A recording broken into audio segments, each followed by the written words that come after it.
చేతులతో ఆహారం తినడం భారతీయ సంస్కృతిలో ఒక అలవాటే కాదు, ఇది ఆయుర్వేదం మరియు మనసుల్లో కూడా పాతుకుపోయింది. చేతి వేళ్లలోని స్పర్శ నరాల్ని ప్రేరేపిస్తుంది. మొదటి ముద్దకు ముందే మీ ప్రేగుల్ని సిద్ధం చేస్తుంది.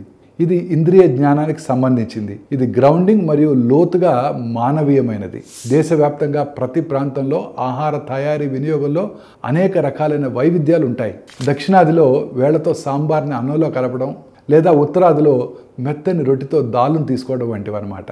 ఇప్పుడు అధ్యయనాలు ఈ స్పర్శ సంబంధాన్ని మెదడుకి మీరు ఏమి తినబోతున్నారో గుర్తించడానికి సహాయపడుతుందని, ఇన్సులిన్ మరియు ఎంజైమ్ రిఫ్లెక్సెస్ని మెరుగుపరచడం ద్వారా జీర్ణక్రియను కూడా మెరుగుపరుస్తుందని సూచిస్తున్నాయి. అంతేకాక చేతులతో భోజనం చేయడం నెమ్మదిగా మరింత బుద్ధిపూర్వకంగా తినవచ్చు. ఇది బరువు నిర్వహణ మరియు మానసిక స్థితి నియంత్రణ కూడా ప్రయోజనకరంగా ఉంటుంది. అయితే పరిశుభ్రత చాలా ముఖ్యం. కానీ సౌలభ్యం వైపు పరిగెడుతున్న ఈ ప్రపంచంలో చేతితో తినటం వేగాన్ని తగ్గించుకోవాలని మనకు గుర్తు చేస్తుంది. కొన్నిసార్లు మన పురాతన అలవాట్లు మనం గ్రహించిన దానికంటే చాలా తెలివైనవి.